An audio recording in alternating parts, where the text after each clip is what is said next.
We're here today with Brittany Miller, graduate from our program, 2013, commercial music track, business track, correct? Correct. Welcome to our first ever podcast. How are you doing? Thanks. Thanks for having me. Doing great. Happy to be here. Happy to be back in the Burrow. Exciting. So, what have you been up to for the last 12 years? Following graduation, I dove right in. I started at Ultra Music Festival in Miami, which gave me great insight into really the global scale of electronic music and festivals. It's a great crash course.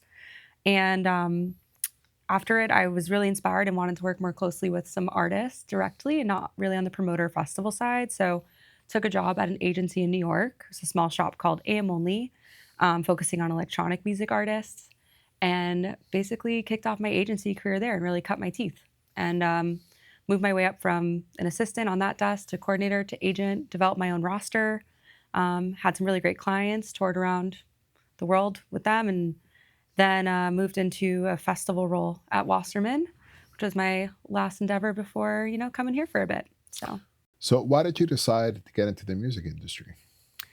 I think coming here, I knew right away I wanted to be part of it. This program was a great launching point for me to learn so much, whether it was, I knew I didn't want to necessarily be on the production side, but I definitely wanted to be working with artists. So having the business track was great. Being able to take some legal classes, I was like, oh, should I go into music law or something like that? And I had a lot of exploration here, but I knew I always wanted to be in the live music side. I just didn't know exactly where.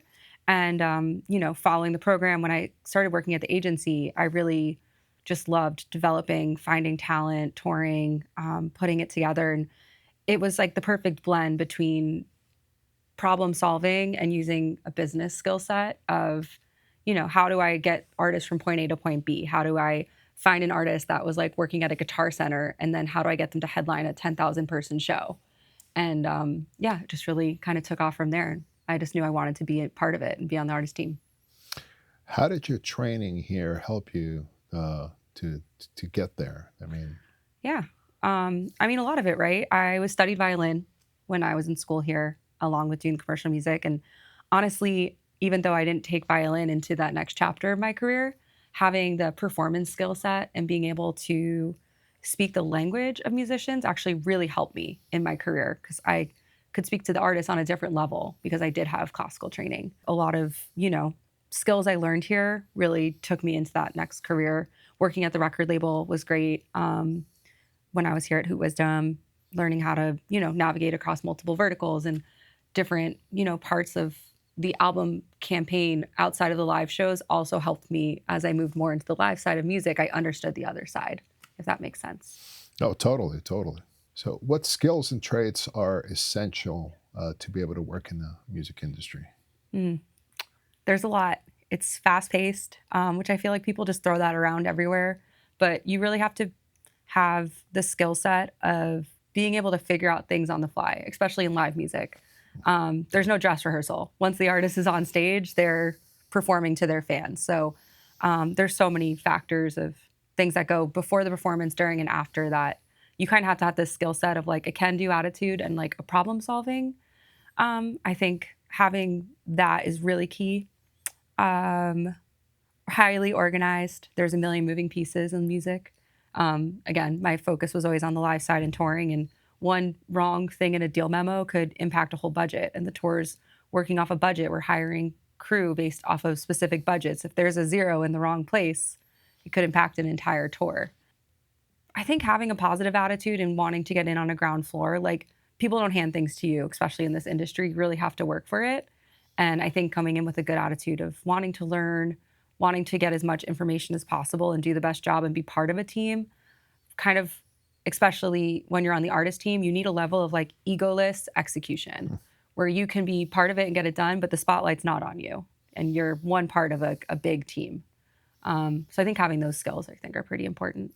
What attracted you to doing like the touring and the live side rather than, I don't know, a record industry or music publishing job? Yeah, especially because that's where my internship and experience were mostly actually in the record label and publishing side and less in the live side. I always loved being at a show. I think it came down to just being a fan of music and wanting to know what went behind the scenes of how to get there and how that artist, like, you see one or two people on stage and there's 50 people behind the scenes. And I was always really curious about that. And it just really drew me to it. Um, I love music on all levels, but yeah, there's something, the energy about being at a show, especially now having worked across so many shows and festivals, like being able to stand on that little side stage and peek out and see how excited the fans are when the artist gets on stage, and that like moment is Right. so like electrifying and addicting that I just wanted to keep going in it. Can you share with us like some of those festivals that you worked on? Can Yeah.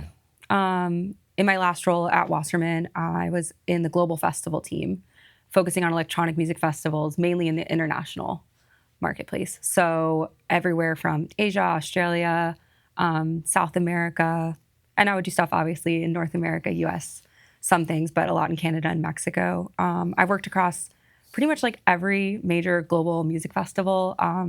Ultra, obviously, where I got my start, still worked on that one a lot, but Coachella, EDC Vegas. I've been to festivals in like the jungles of Mexico. I worked on a really cool festival I went to in March in Hakuba, Japan, up in the mountains. Um, I mean, that's one thing I always thought another appealing part was that music is so global, Right. and it's been able to help me get around the world. It helps all these artists get around the world and connect with people, regardless of like language, cultural barriers, so many different aspects that, are kind of a hurdle, but in music, you can jump them. And so, yeah, I always loved the international side of it.